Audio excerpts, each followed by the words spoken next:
My name's Jay Plumback, and I'm an alcoholic. I'm glad to be here. Well, not right here, but I'm glad to be down here at Edisto Island. Oh, don't misunderstand me, Mary Kay. I really am. I'm glad to be here. I'm honored to be a part of anything in Alcoholics Anonymous. I thank you for inviting me. I thank you and the committee for having invited me and for all the amenities you've extended. And Ted, he's called a number of times. He had to send 2 maps because I lost the first one. How many maps do I need to get 100 miles, 150 miles? I live in Myrtle Beach. He gave it to me in Augusta. I managed to get here anyhow, and I've had a good weekend. They said this is supposed to be a spiritual message, and I'm sorry, I don't know how spiritual it'll be because I stepped in a wad of dog shit just before I walked in.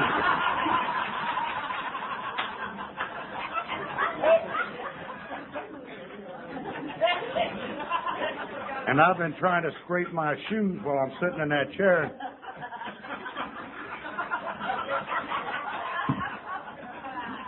Ken, you probably could have handled this a whole lot better.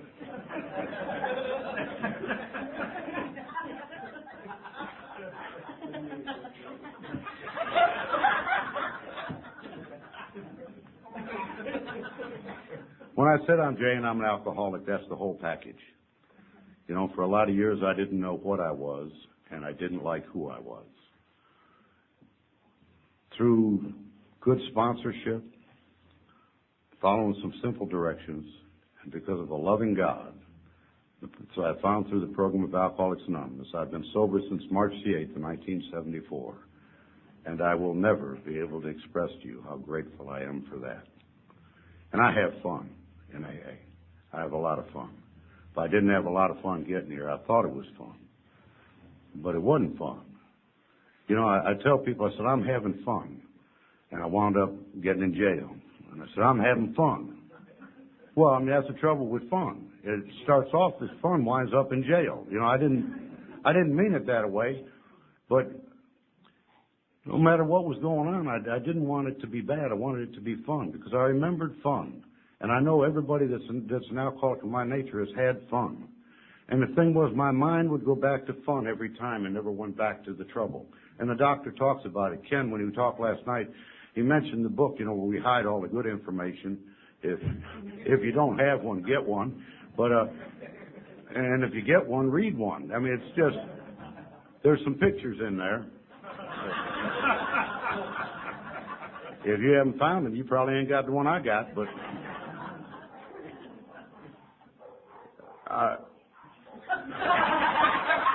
kill him.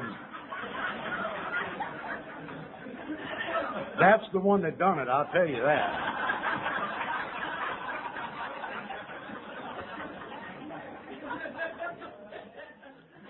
When I first got, we'll go spiritual for a minute. Ken wanted me to tell you all about this. He was talking to me, my wife died, and I'll go into that. And she died, and it was a tremendous loss. And after about a year and a half of not being married, I just wasn't used to not being married. I'd been married to her for 35 years. I got married. And all the guys around where I live, they say, well, Jay, you were so good, and all this horse crap. And they said, you're so spiritual. So this spiritual giant gets married. And it was a nice church wedding, and we go back to my house. And I remember walking in the house, and she hadn't, I didn't know how to shack up, so I hadn't had a lot of practice with her before we got married. But we walk into the house, and as we walk in, she sits down. And what flashed across this spiritual giant's head, inside is a banner that says, why is the bitch sitting in my chair? Now, I didn't say that, I thought that. And pardon the way I expressed it, but that's exactly what I saw. So, doing that deal we do at night, looking back at our day, and I'm thinking to myself, about this spiritual giant. I'm saying, where was I wrong? What I did? I'm thinking to myself, how self-centered I really am. But I masked that phrase. I didn't think I was self-centered. I thought I was set in my ways. Anyhow, those who aren't ready for a spiritual message, go on, go. I never planned on being an alcoholic. Don't know many people that did. I planned on being a lot of other things. Alcoholism was not in my vocabulary. Being an alcoholic was not a plan of mine. I had other goals, but to attain any one of those goals, I would have had to have the discipline in my life and do things and study. And I wasn't willing to pay any of those prices, so I never could accomplish those things that I wanted to accomplish prior to coming to Alcoholics Anonymous. And yet if Lily would have said to me, Jay, to get to Alcoholics Anonymous, you're going to have to sacrifice a family. You're going to have to give up a career. You're going to have to put aside every principle or moral value that you've ever discovered in your life. You're going to have to almost die to get here. I'd have said, you're crazy. And yet I paid just that price. By the time I got to Alcoholics Anonymous at 30 and a half years old, there was nothing left. I was as close to death as a man could be and still be breathing. I was willing to pay that price, and yet I didn't know the price I'd pay. So when I tell you that I'm Jay and I'm an alcoholic, that truly is the whole package. But I didn't know what any of that was. I thought I was normal all my life. As a kid, I was normal. I thought like you thought. I thought we all thought the same way, had the same stuff going on inside of me. I was mad all the way back as far as I could remember, but I didn't know I was mad. I thought I was normal. I didn't know I was mad till I was sober a year and a half. Ken said jump right into the steps. Hell, I couldn't jump into nothing when I got here. I was sober a year and a half, active member of Alcoholics Anonymous, member of the Nuestra Esperanza group in West Palm Beach, Florida. It was a big book study group. Went to that group every Tuesday night. Went to a lot of other meetings whenever I was off a ship. Real active in the group. I'd been greeter in the group. First thing I got to do was wash ashtrays in the group. That's when all the groups were smoking. I got to wash ashtrays, and then you graduate to coffee cups. I didn't like everybody in the group, so I washed coffee cups and ashtrays together. I got to make coffee. Hell, I didn't make it no better than I did the other day. So I didn't make it long, but I was coffee maker. I was chairman. I was everything in that group except treasurer. I still ain't been treasurer. And I'm glad Red and some of the guys from my local area are here. Maybe someday I'll get elected treasurer now. I've always wanted to be treasurer. I guess you got to be careful who you take your fifth step with. I don't know why. Anyhow, but I was sort of a poster child in Alcoholics Anonymous in that group. And then one day at a meeting, I was there saying something real wise. Here I am a year and a half sober, and I went to a big book meeting on Sunday nights where there were some old timers, and I'd listen to them comment. And after they commented, I'd pick up what I heard that was really good and carry it back to my group like it was original. And I'd repeat it. And after the meeting that night, this guy took me aside. His name was John. He put his arm around my shoulder. And he told me that I was a phony and I was about to get drunk. And I hated him. I hated him for saying that. But along with hating him for saying that, I had a comfort inside because I knew that he knew what I felt inside. Because I knew I was a phony. I know that by then all I was doing was just not drinking and being active in AA. And John told me that if I didn't do something, I'd be drunk. And he took me home with him that night and set me down on the stoop of his trailer, and he began to talk to me about Alcoholics Anonymous. He talked to me about the first step of Alcoholics Anonymous. And I knew the first step. Hell, I'd taken the first step. It says in the book on page whatever, 23, 21, whatever, what it says in there, it says, what about the real alcoholic? It says a delusion that we are like or ever will be like normal drinkers, or when it comes to alcohol, must be smashed. It says this is the first step in recovery. Well, when it says this is the first step, I thought that was the first step. And I thought that the delusion I had that I could drink like other people, I knew that I couldn't. So that was smashed. But that wasn't the first step. It was the first part of the first step, but I didn't know that. But thinking I knew that, I tried to work the remaining 11 steps. And the results were exactly what the book said. Nil. I didn't know what nil meant, but it didn't mean doing them. I know that. It meant I had nothing going in my life except I wasn't drinking and I was miserable. And he made me look at my life, and I'll tell you what my life was. My life was a mess. I was married. I'd been married for, I guess, at that time, 10 years. Married to the same woman, and my marriage was in such bad shape that I was the most active member of Sex Without Partners in all of South Florida. Dave, that's a little self-help group down there, working its way north. So I wasn't getting along good with my wife, and I wasn't getting along good with the law. They wanted to put me in jail. You see, I'd been over in a country called Ceylon. It's an island off the coast of India, Sri Lanka, they call it now. And I found some guys just like me, active in AA, but didn't have no steps working in their life. And we went into business, the import-export business. We were exporting out of Ceylon and importing into the United States. And we were doing semi-precious gemstones. And we were doing this without the benefit of law. So the government was calling it smuggling. We were calling it business. So I was on the verge of jail, and I was in financial trouble. All my money was gone. I was in debt up to my ears, and I had no way of paying it. Couldn't go, so I was in terrible trouble financially. I was in trouble with the law. I was in trouble with my family. Spiritually, I was bankrupt. I had absolutely nothing going in my life except I wasn't drinking. And when I looked at my life for the very first time, I had that moment of clarity we talk about. I call it a second point of desperation. And it was that point of desperation where I was able to accept the second half of the first step, or the second part of the first step, that my life had become unmanageable. And John had me look at my life in that instant, and I was able to look back and see that my life had been unmanageable from day one. Because from day one, I always knew what I wanted to do, how I had to do it, and how it had to be done, and I'd try and do it. It was unmanageable. And when I accepted unmanageability, John said, simply put, step one means I can't. He had me look at step two, and step two, we've come to believe that the power greater than ourselves could restore us to sanity. John made it real simple for me. He said, for me, sanity simply was going to be the idea that taking a drink would not be an acceptable alternative. And that's what the book talks about. It doesn't say we won't do crazy things. Hell, we do. I do crazy things all my life. I'll probably always do crazy things. That ain't the insanity the book's talking about. The book's talking about that thing that goes on inside my mind that says, this time I can take a drink and it'll be all right. This time I can take a drink and I won't get drunk, or I won't hurt them, or I won't say that, or I won't do that. And my mind would tell me that, and I'd take that drink and I'd be gone. But if sanity returned, taking a drink would not be an acceptable alternative. Simply put, step two would be he could. So I had two things in front of me. I can't and he could. And based on that, John had me get on my knees. And I took the third step prayer with John. I read it out of the book. You know, I've memorized literally volumes of information in my life. But I've never memorized that prayer. And yet from that day to this, on a daily basis, with rare exception, I have prayed that prayer. That does not mean I take the third step every day, because I don't. What I do is reaffirm the decision that I made that day, that night on my knees with John. And as I got off my knees, John handed me a yellow legal tablet. And he said, up in the upper left-hand corner, he said, I want you to write the words down I resent. You know, I'm so glad I had a sponsor that when I started with the steps, it wasn't, now we're going to think about what lies ahead. He used the book, and the book uses words like at once and next. You know, it wasn't like, let's talk to 43 people and write 4 volumes. It was like, let's move on, boy. That was on a Tuesday. He gave me that tablet, and he said at the top of it, write I resent. And I said, John, I don't resent anybody. And I didn't. I didn't resent a soul in my life. He said, all right. He said, why don't you write down I hate? I could do that. Hell, I hated everybody. I mean,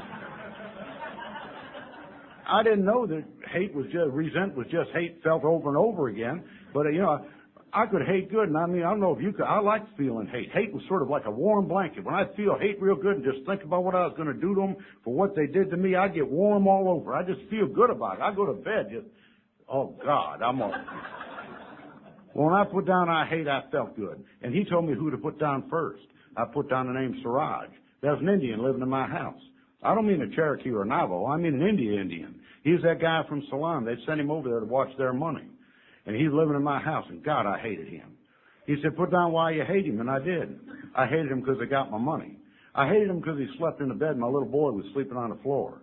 I hated him because he ate raw meat and we were eating rice and beans because we didn't have any money. I hated him because he wore a dress. Now, they didn't call it a dress. They called it it is a dress. You put a man in a skirt, it's a dress. I'll tell you, I don't care. John told me it wasn't important whether it made sense or not, but if I felt it, if I thought it, put it down. And I went back through my life and saw the hate and anger ran back through my life all the way to when I was a child. I hated my parents for what I perceived that they hadn't done. My dad had never been my friend as a kid. My dad was a news commentator and analyst in Cleveland, Ohio. He had a coast-to-coast hookup. He was a big shot and made a lot of money. And my dad just never did the things with me that I thought a dad should do. We didn't go camping. We didn't play ball. We didn't do things. And if we did do things, I don't remember doing them. I just never felt that kind of relationship that I thought I should have felt. And I hated my dad for not giving me that, and I hated my mother. I knew my mother didn't like me. She liked my sisters. I had 3 sisters. And she liked them, but she didn't like me, and I knew that. I didn't feel I was a part of that family. I had absolutely no use for them. I found that I had that running through me all the way back to when I was a kid. There was no reason to have that, but it was there. And I think those kind of feelings are a part of alcoholism. But it is anger and that kind of stuff. But it doesn't make you an alcoholic. It just makes you nuts as a kid. And you couldn't tell anyone about it. I couldn't. I remember seeing people all through my youth. They'd have me see counselors and psychologists and this one and that one. and social workers, and they'd say, well, tell me what's going on. I couldn't tell them. I knew I couldn't tell them because they didn't understand. I knew in my head they wouldn't understand, so why waste my time? So that's all going on. Hell, that's as far back as I can remember. I was a liar since I can first remember. And I never set out to be a liar. When I discovered that I was a liar, I was glad of it because I thought lying was a gift from God. I thought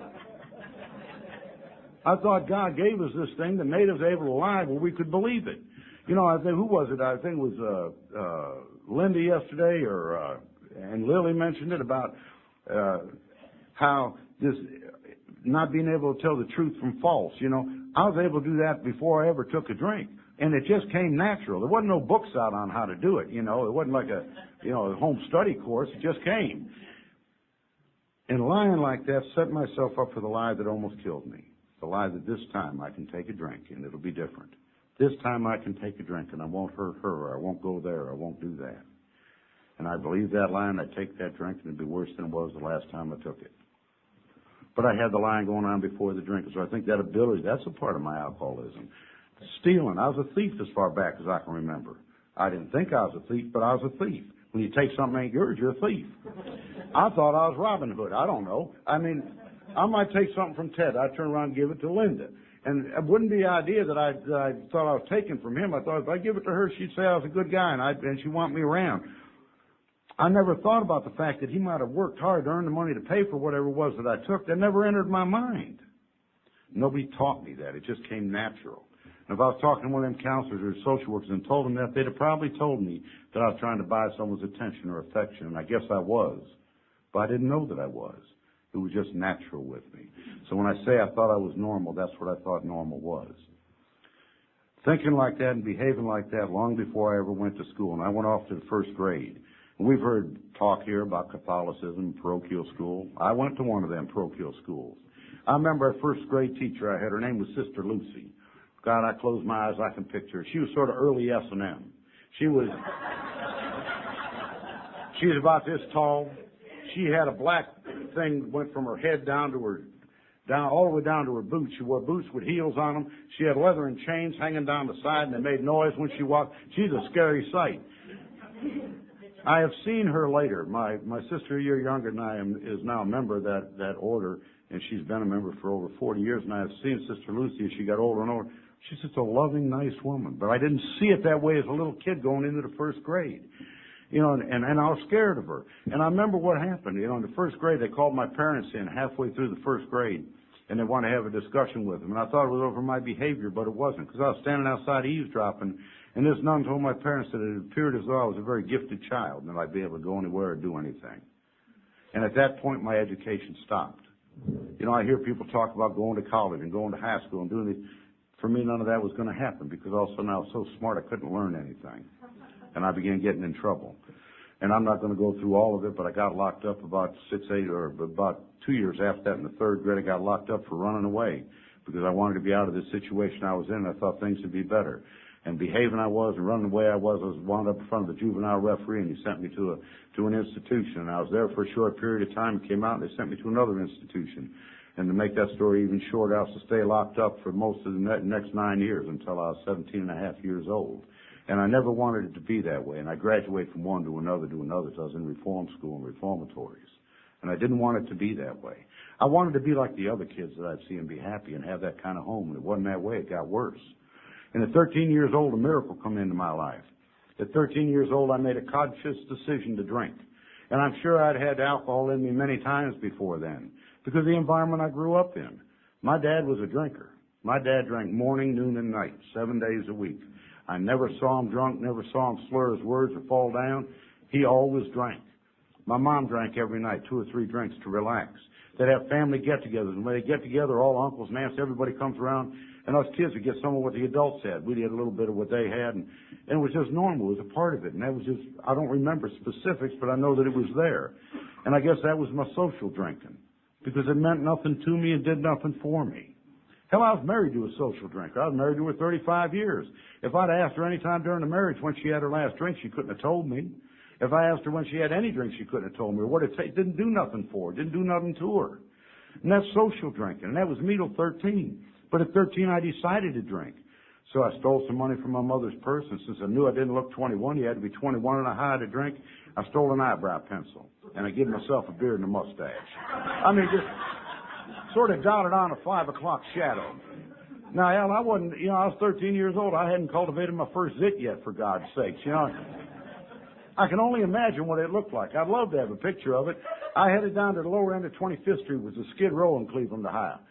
And as I headed down there, because I'd learned that's where you can get something to drink, the place I'd been locked up, I headed on down there to drink with this other guy, and we went into a number of gin mills, finally we got what we wanted. We got 2 bottles of mixed screwdrivers and 2 bottles of Thunderbird wine. And I can only imagine why I ordered. I remember ordering the 2 bottles of both of them, screwdrivers, because it promised something. It sounded sexual. I wasn't sure what it meant, but it sounded real good. And Thunderbird, because of what I'd heard about it. There's a billboard on 25th and Scranton, and I'll tell you, it's the most beautiful billboard I'd ever seen. It was as big as that wall. It showed this big bottle and showed this bird just soaring through the air. I mean, just looking good. And it had the words I'd learned with it, like, what's the word? Thunderbird. By God, it promised something was going to happen. If you think I'm kidding, try and do that with Muscatel. Even Mad Dog. It don't have that same... And it was priced right. I could afford it. I could afford it then. I could afford it at the end of my drinking. It was the cheapest stuff they had on the market. In fact, if you're still there, you look around, you'll find it, but you got to look real low. They keep it on the lowest shelves in the stores. It's like they want you to steal it. The good stuff they keep up here where they can watch it. We got that stuff and left that place and went out behind some bushes. We started to drink. I don't know what one we started with. I don't know what it tasted like. But shortly after we started, things happened. And for the first time in my life, I felt okay. And it had to be the most fantastic feeling a guy like me could ever have felt, because I pursued the recapturing of it at every opportunity for the next 17 years. And every time I chased it, it got worse. And I woke up the next morning in a way that I was going to wake up in over and over again. I woke up in a mess, and it was mine. I woke up with a new fear about me. I didn't know it was a new fear, but I was taking that inventory I was telling you about. After I got through with the resentment part, my sponsor had me go to fears, had me list them. I put them all down, put down who I was afraid of, why I was afraid. And I got them all down. I told John, I said, well, John, there they are. And he said, well, let's get on our knees. And I asked God to remove them. Got off my knees. I was still afraid. And John said, what are you afraid of? I said, I don't know. And he showed me where Bill writes about the fear of impending calamity. And I didn't know what impending calamity meant. But John put it in words that made sense to me. He said, that's the fear that something bad's going to happen, and you can't stop it. I knew that fear. And I could see it was just like Bill talked about, an evil and corroding thread our lives are shot through with. It ought to be classed with stealing. I could see where that fear threaded back through my life to those early teen years. And as it grew, as time went on, my alcoholism progressed, that fear grew. And there'd be times it'd be gone, then it'd be back stronger than ever. By the time I got to you, that fear was killing me. The only time I didn't have it was when I was blacked out or passed out. And when I come to, it'd be there. And the last day before I got to Alcoholics Anonymous, it wouldn't go away anymore. I see that fear a lot. I'm very fortunate. I get to make 12-step calls and work with new guys. I'll go to a guy's house. In my house or trailer, whatever he's got, won't be no electricity, no food for the kids, 3 tires on the car, no job, but by God, there's caller ID on the cell phone. I understand that. I was a guy that if there was a knock on the door, I didn't want to answer it. If there was an envelope with no return address, I wouldn't open it. If there was some registered mail, I never picked it up. I knew that fear. Got on my knees with John one more time and asked God to remove it, and the fear was taken from me. And I'd like to tell you it's never come back from then till now, but that'd be a lie. Because you see, every once in a while, they'll start coming back. I'll wake up out of that little dread inside of me. And I know what's going on. It's time for me to take a look right then at what I'm doing that I shouldn't be doing, or what I'm not doing that I should be doing. I ask God to help me make those changes and ask Him to take the fear, and it's gone. And I've got a little prayer that I say on a real regular basis, not just at those times, but at other times.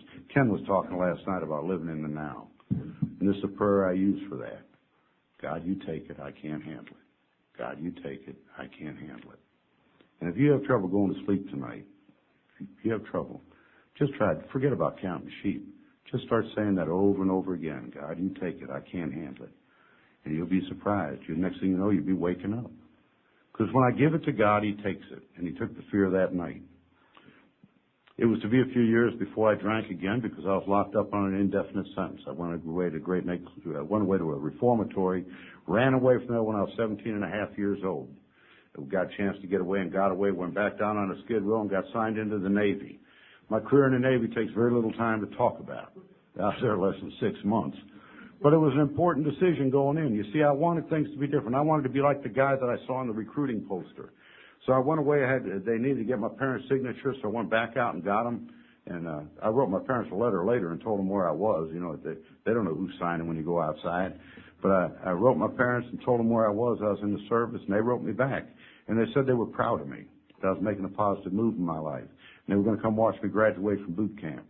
That may not sound like a big deal to you, but it was a big deal to them because I'd given them nothing to be proud of. Found out later what had happened. As soon as I ran away from that reformatory, the very first place the law went was to my parents' house. I was the guy they wanted back in jail. And my parents went to the juvenile authorities and petitioned them to allow me to stay in the service.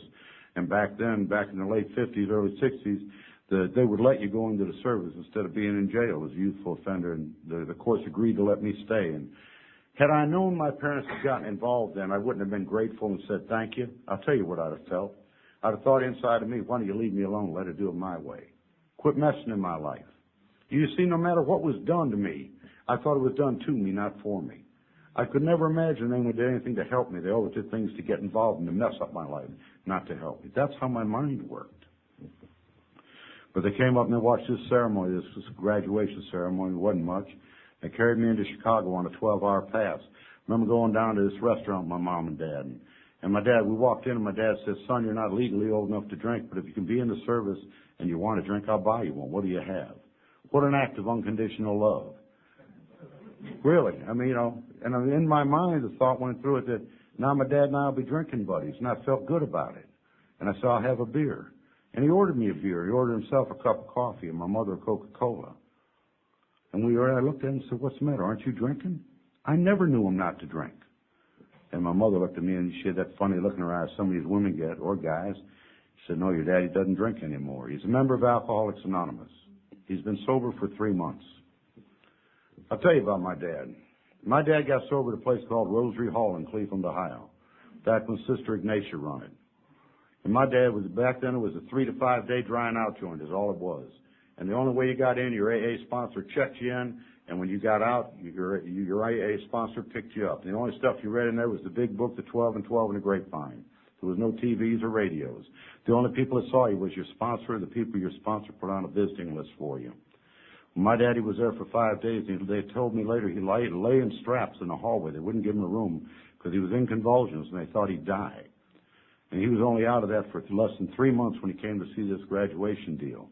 And I know how I felt at 3 months sober, so I can only imagine how he felt. At 3 months sober, drinking was always on my mind. All I thought about was drinking. I wasn't drinking, but I thought about drinking. I'm sure Dad was still thinking about drinking because he was a good bit older than I was when he got sober. But instead of him thinking about not drinking, he offered to buy me a drink if I wanted it. No judgment.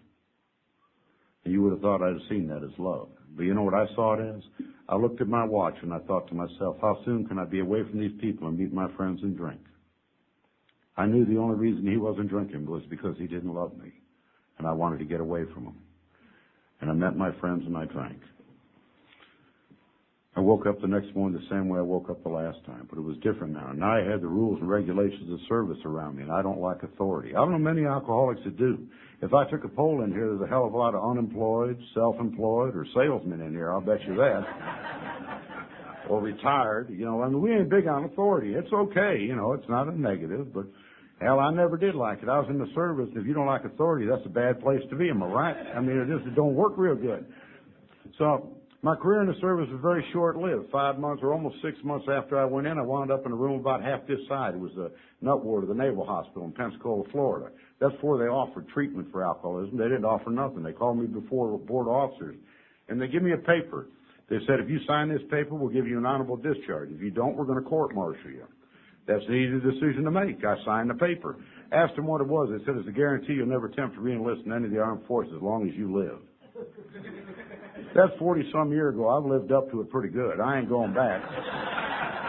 That's one promise I kept, I'll tell you. But they went on to tell me that I had what they would term to be acute alcoholism. They said by acute alcoholism, we mean when you drink, you get in trouble. Well, I knew when I drank, I got in trouble, but they had it backwards. They thought drinking got me in trouble. I knew it wasn't drinking that got me in trouble. You got me in trouble. If you didn't talk about me, if you didn't pick on me, if you'd give me a break, if you do this, it was always you, them, or that. It was never me. I'll give you an instance. I could be sitting in a bar. Bar could be twice the size of this room, completely empty, just me, the bartender, and a jukebox. I love country music. I don't know if you do or not. I loved it. And I loved it drinking. I like it sober. Some of the songs are made for drinkers. You stop and think of some of them. You know, Bubba Shot the Jukebox. You know, you remember that song? I was sober when it came out. I could think about that sober and think it made sense. You know, the jukebox needed shooting. I can understand that.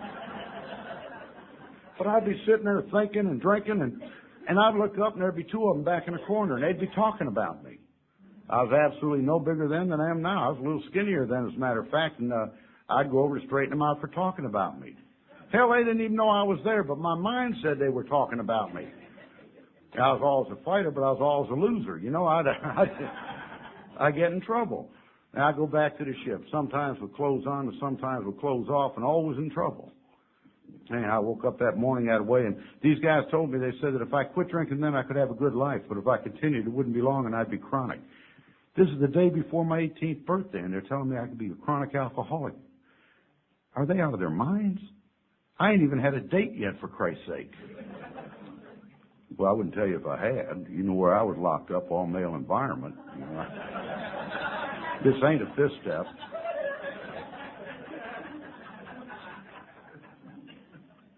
I said, give me them papers, I'll be on my way. And they gave me the pay I had coming and did honorable discharge, and I headed back to my parents' house, headed from Florida back to Ohio. And I got up there, and it was my 18th birthday, and I celebrated by buying a car as a Studebaker. You ever see one of them? You don't know if it's coming or going? They're old cars. But anyhow, I bought one of them, and I got a driver's license, and that's as far as I went. I went to celebrate my birthday, and I got arrested that night. And I woke up the next morning, same way I woke up the last time I drank. Same mess, same fear, same not knowing what happened the night before.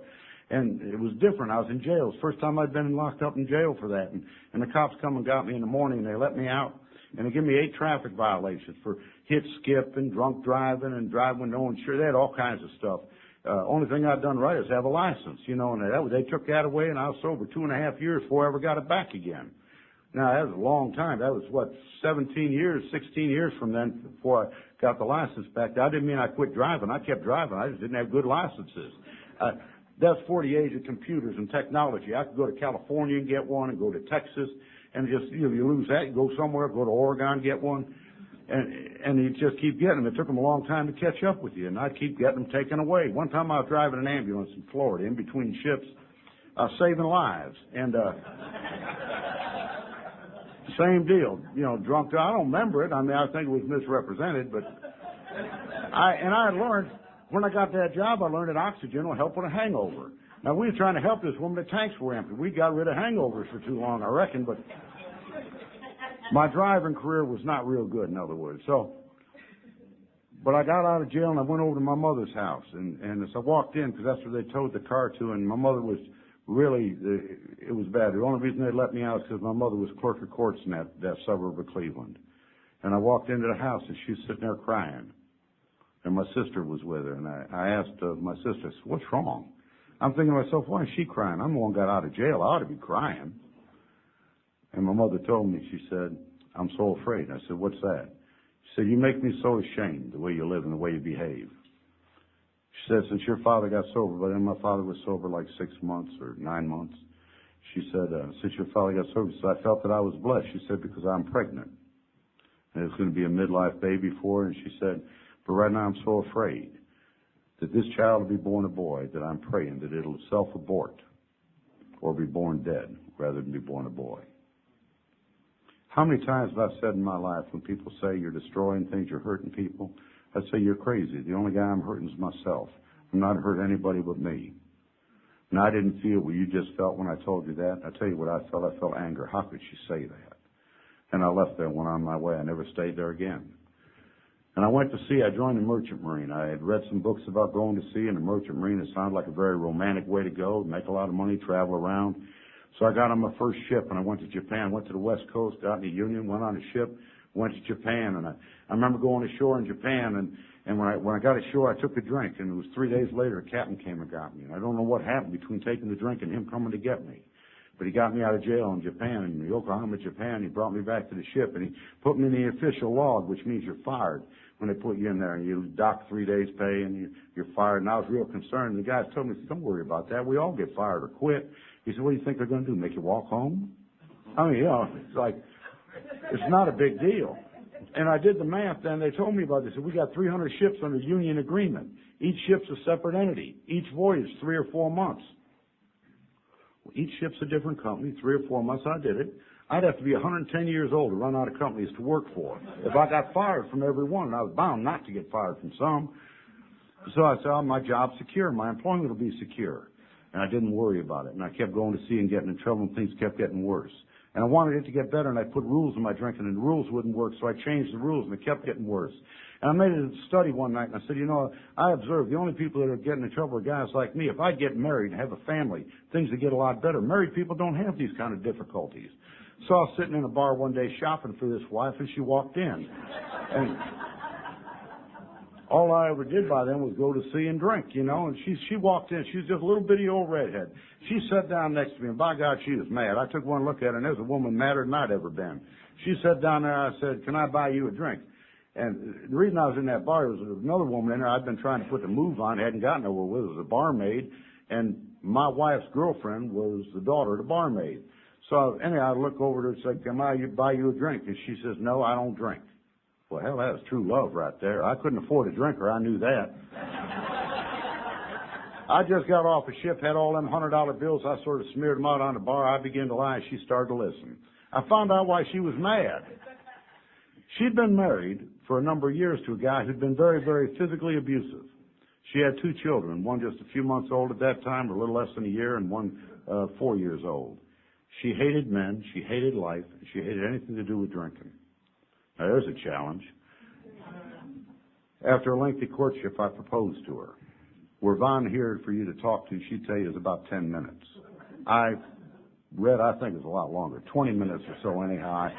I really do. I know alcoholics take a long time with those important decisions. And so 20 minutes sounds about reasonable. But she said, you're crazy. She said, I'm not divorced. I said, so what? Then he had to make a long story short. On October 14th, 1965, her divorce was final. On October 15th, 1965, we got married. We got married at the Candlelight Flower Shop in West Palm Beach, Florida on Congress Avenue. And I'll never forget it.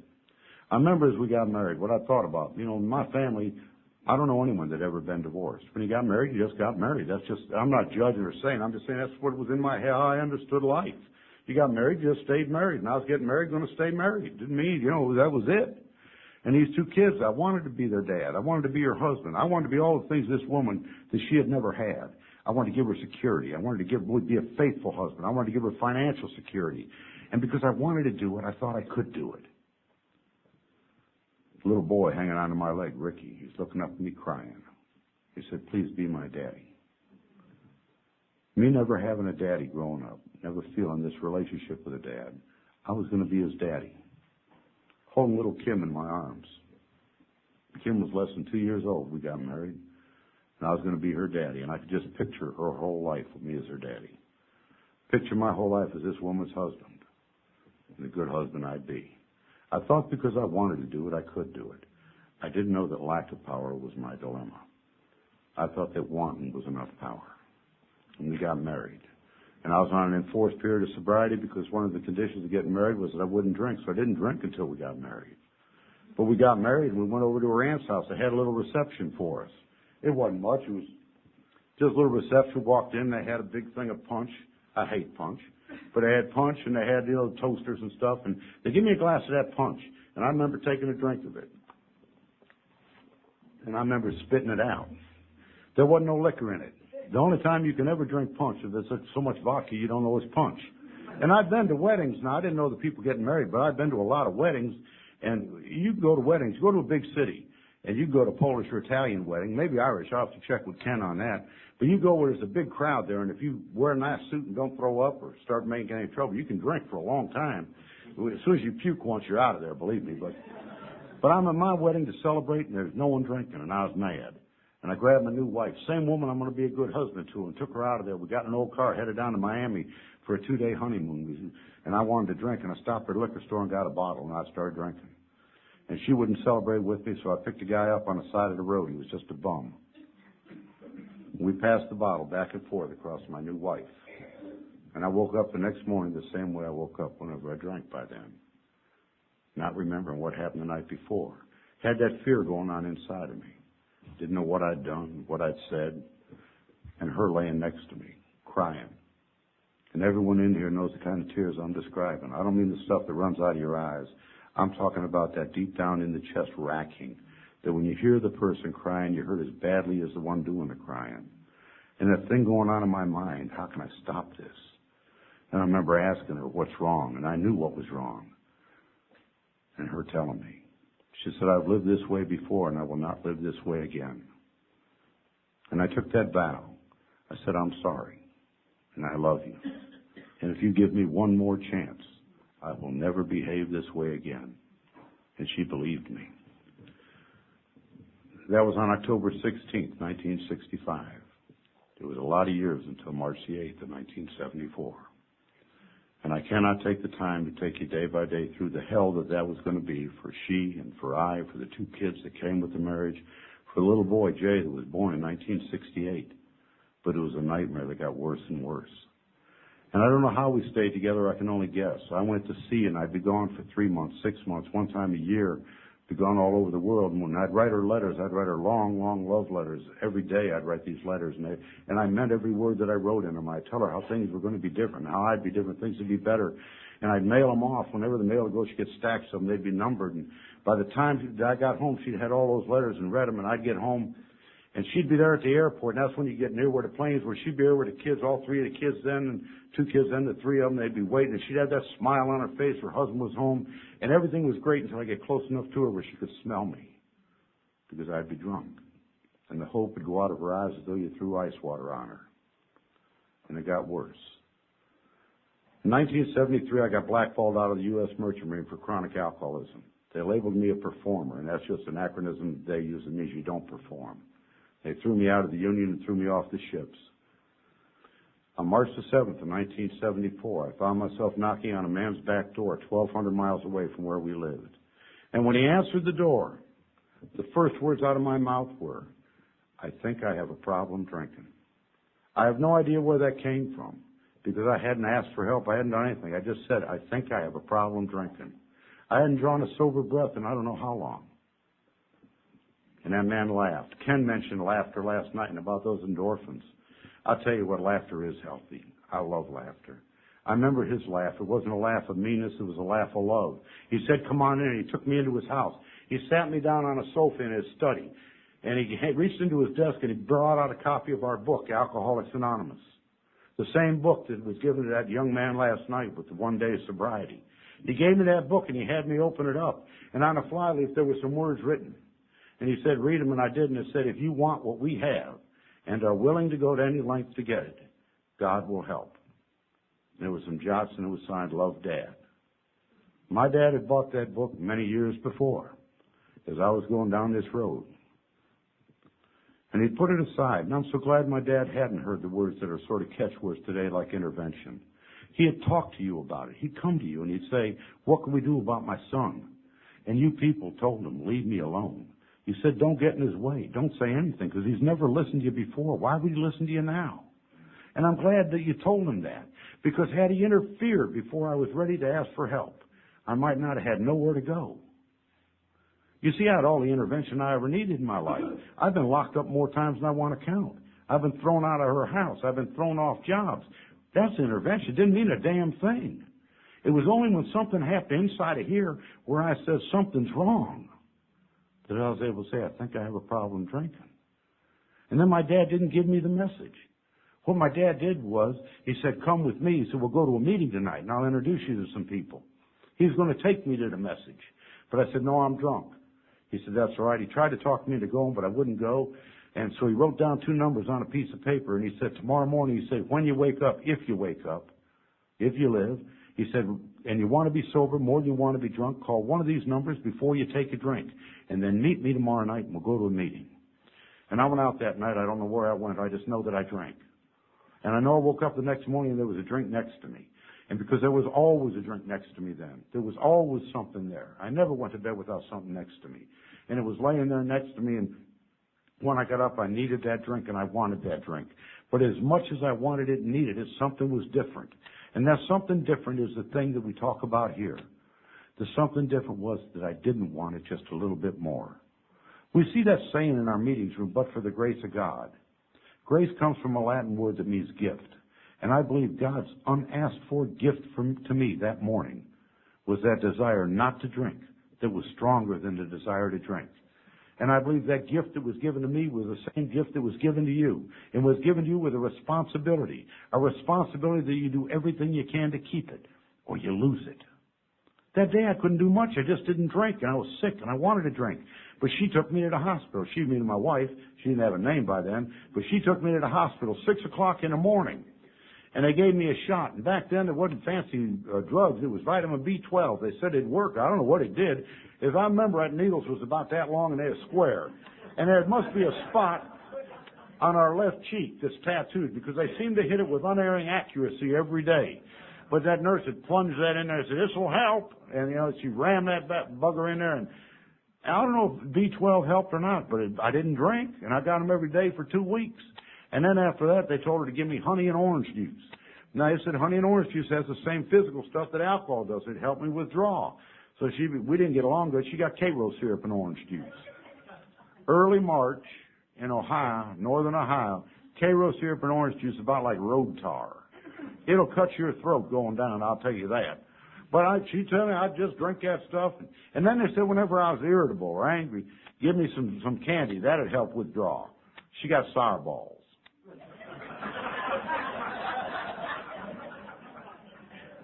My mouth was sucked back for 3 months. But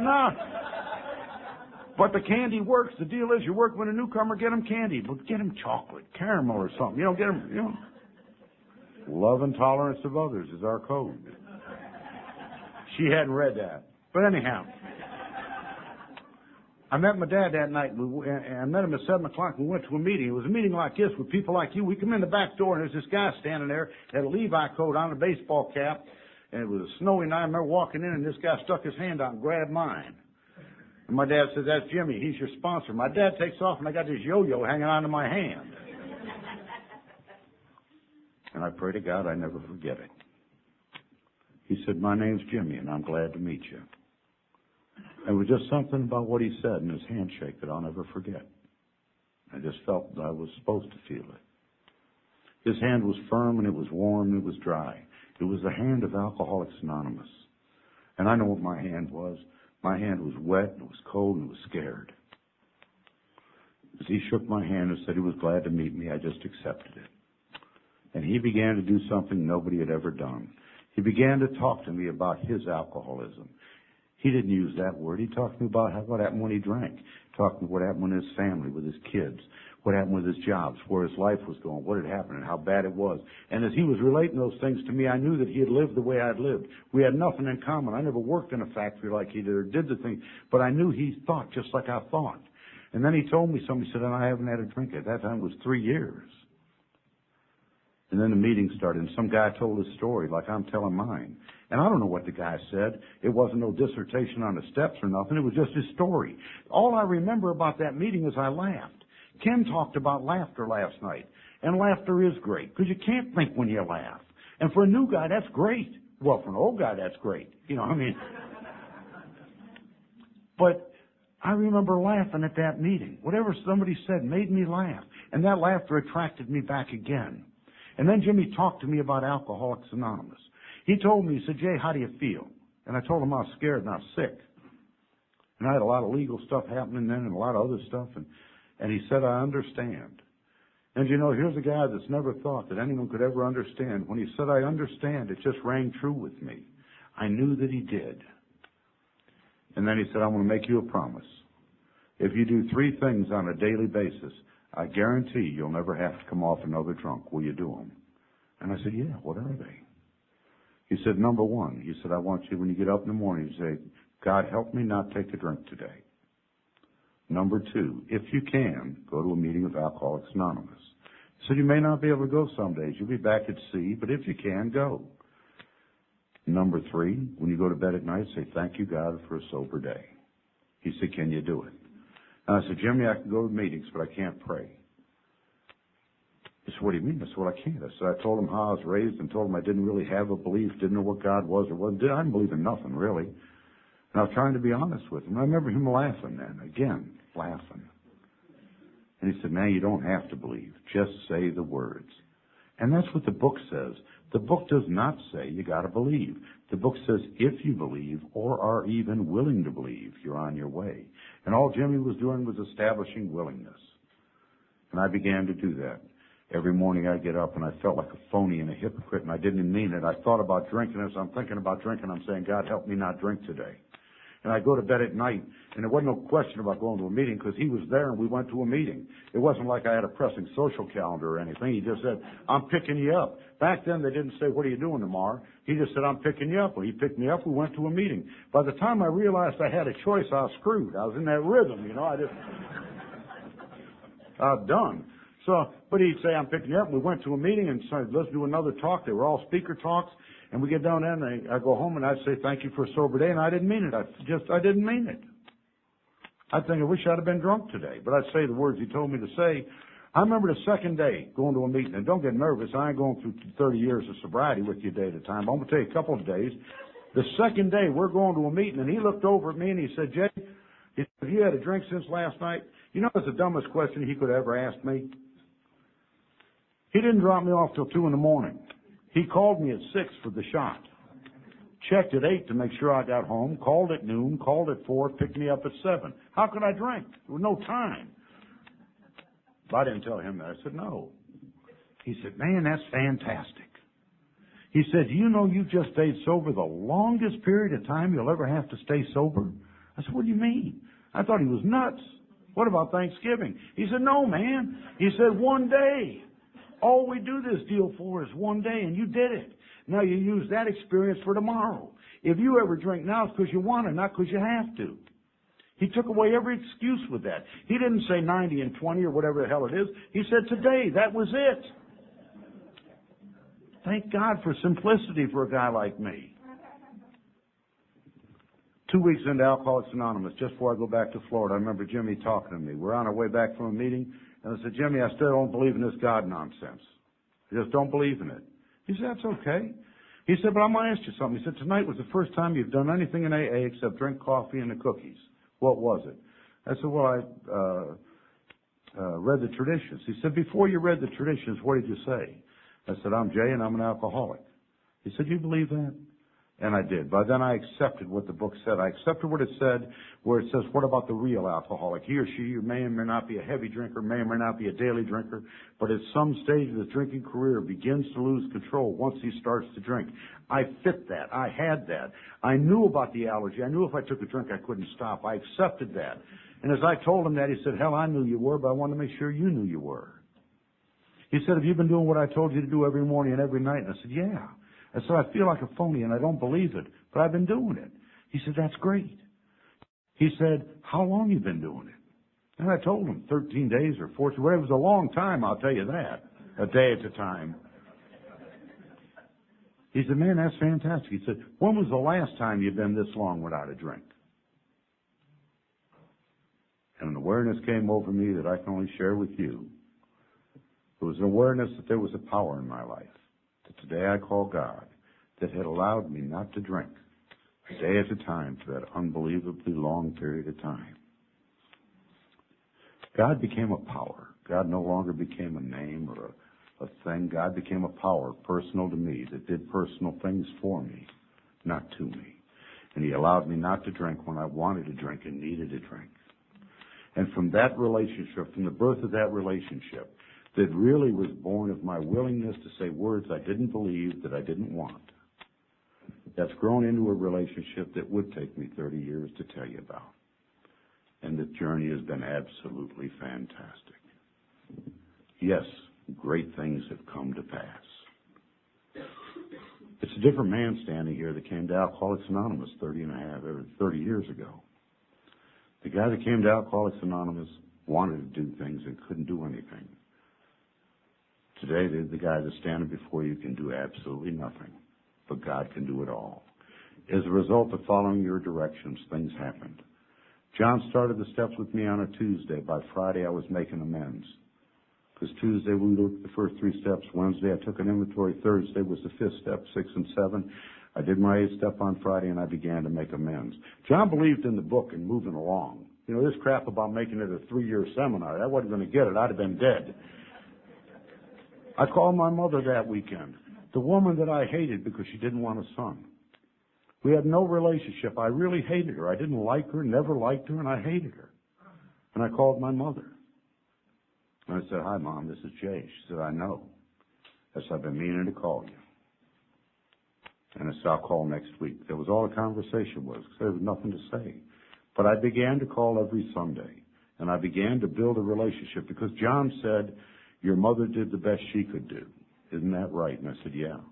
He said, "Well, you did the best you could do, but now you can do a little better." And the way you build a relationship, he says, is by taking action. You don't say, "I'm sorry." You don't talk about what you've done. You begin doing something different. And I began to act like a loving son should act. And I began to call my mother every weekend. And I'd call her on her birthday and, on special occasions. And I began to remember what we talked about. We began to build a rapport and a friendship and a relationship. I began to talk to my dad. My dad and I never got warm and fuzzy. But I began to build a relationship with him. And John made me do that in all my amends. He did not allow me to just say, "I'm sorry for what I've done." He made me go to people and make things right. The Indian that I brought to my house that was mentioned at the beginning of my inventory, I had to correct the things I had done wrong. It wasn't about saying I'm sorry. It was about mending the relationship. And that was to be the beginning of a lifelong process. Saying I'm sorry doesn't cut it. It's making it right. As a result of not being allowed to do things other than the way the book said it, things happened. The relationship with my mom died in 1999. Mom died after a long bout with diabetes. They start cutting at the toes and wound up with nothing left. And she died in 1999. I remember I'd been up to see her many times during this long illness, and we developed this close love and close relationship. And I really didn't know how much healing there had been done until the last call I got. Would I come up and see her, that it was the very end. And I remember flying up there and going into the hospital, and she's in this hospital, and I walk into the room, and there's nurses and doctors in there, and my sisters are in there, and my kid brother's in there, because that child was born a boy. He's 18 years younger than me, but they were all in there, and she's in it. The room lit up like there was a searchlight in there with a smile on her face. And as she lit up like that, the nurse looked at her and said, "Rita," as my mother said, "Rita, that must be your son you're telling us about." And she said, "Yeah." She said, "That's my son, Jay." She said, "And I love him so much. And he's the best son a mother could ever ask for. You gave me that by telling me to repair the damage I had done." My dad? Well, I'll tell you about Vaughn first, my wife. Vaughn had a stroke in 1994. We had a wonderful marriage. Good times, bad times, times we wanted to kill each other, divorce each other. Normal marriage, just good. And I learned how to be a good husband. And I learned how to be a faithful husband. My wife had a stroke in 1994. Between 1994 and 2000, she had 11 more strokes. She had a radical mastectomy in 1997. She died of renal failure on July 12th, the year 2000, in my arms. We had not called hospice in until 12 hours before she died, because she was trying to stay alive to go to Mexico that Saturday for our son's wedding. And we saw she couldn't make it. I had to do what was talked about earlier. I had to tell her that it was okay if she went. It was okay if she died. And I didn't want her to die, because I had truly learned how to love her. I remember holding her in my arms as she breathed her last. And people say death is beautiful. It's not always beautiful. It was a terrible, ugly thing to see that night. Because when she died in rictus. That's that thing where you get all contorted and your face gets... She died at 2 o'clock in the morning, but I'll never forget the words she said to me before she died. She said, "Thank you for being my husband. And I love you."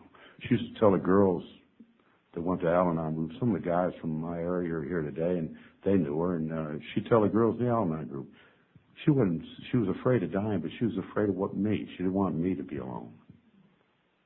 She had a love that was unbelievable, and a love of a God that I will never comprehend. I say that I love my God. Let me tell you, that night that she died, I'm cleaning out the bedroom before she died because people were coming and going, and I didn't want souvenirs to disappear, mementos. And I'm calling the hospices there. They were there that afternoon, and I'm moving stuff. There's a little box left on the dresser. And I take this box and I shake it, and I figure she got money in it because we all rat hole here and there, I go to prise this little lock off, and I feel guilty because I've never looked in her purse in the 35 years of our marriage. She's never looked in my wallet or my dress. We respected each other. As I start to open this box, I'm feeling guilty, and I open it, and the only thing in it is a little paper. And I found out later that that box was a thing they call a God box. My wife was so afraid of dying. We'd sit at the kitchen table every morning, and I'd get her something to eat, and she'd sit before I'd go off, and she would ask God to help her, and she just stayed. She was afraid, and she was trying to turn it over. It was just there. This fear, knew death was coming, knew it for 6 years, and anyhow, and she did all the things she was supposed to. But I opened this box, there was a paper fell out. And as I read the paper, I came apart. The paper said, "Dear God, please help me with your plan for me. Please help me to accept your plan for me and remove this awful fear." That's a powerful prayer, but it was the way she signed it that got me. It was signed, "With all my love, Vaughn." I have never ended a prayer to my God by saying, "With all my love, Jay." And as I read that and thought about it, I realized how much she was teaching me. I went over and kissed her, and she was gone. This ain't about sadness. This is about happiness. It's about life. But life is a part of death, and death's a part of life. And you're all going to have stuff that's fun and stuff that ain't fun. But we got to live it. And the thing is that it all can be done sober. And if I do what I'm supposed to do today, whatever happens today is going to be okay. Whether it's death or whatever, it's going to be okay if I do what I'm supposed to do today. My dad, he and I never had warm and fuzzies. Never. My dad died of cancer in 1981. He died a horrible death. And we were never close. We never had the communication that even you and I have had, me from the podium and you listening. Dad and I just were never on wavelength together. But I tried to do what I was supposed to do as a loving son. And I talked to Brian, a mentor of mine. I talked to Brian, and he'd say, "Be a loving son." And I tried to. He said, "Allow him to die with dignity. Don't interfere." And I tried to do the things I was supposed to. And I never knew if that amend had been made, if that relationship was whole. And then I got a card from him on my 7th AA birthday. And the card, opened it up. I couldn't read it. It was scribbles on it. This intelligent, literate man could not write now. His hands wouldn't work. All I could see was "Love, Dad," and part of it cut off. And a letter fell out from my mom explaining the letter. He says, "It's important you know what this card was about. Your dad wanted to communicate with you, on your birthday because it was so important to him. He took himself all his pain medications, everything, so his thoughts would be lucid and clear." He said, and as he tried to write, he couldn't write. He never accepted he was dying. He just thought he was. She said, but as he couldn't get it down, he finally looked up at her and he said, "Rita, I know I'm a sick man and I'll die soon." At that moment, he accepted his coming death. But she said, "It's important you know what he was trying to say." It was in quotes. It said, "Dear son, congratulations on your AA birthday. What a glorious and wonderful day. And how can we ever be grateful enough to the program of Alcoholics Anonymous for all that it's given us? For it's given us a loving God who's returned a lost son and rediscovered a lost father." And I carry that with me. That happened many years ago, 20-some years ago, 23 years ago. And I carry that with me, close to me all the time. And when I don't want to do something, when I don't feel like making one of the trips or going somewhere or making that 2 o'clock 12-step call, I think to myself, how can I be grateful enough to this deal we call Alcoholics Anonymous and for all that it's given me? You heard what it's given me. It's given me the ability to be a child of God and a member of Alcoholics Anonymous. I'll tell you a way that I can do that. I can remember that these principles, the steps, the traditions, our big book, they were given to us by God. They were given us by God to some men and a woman who wrote it down. And they gave it to others, who gave it to you, who gave it to me.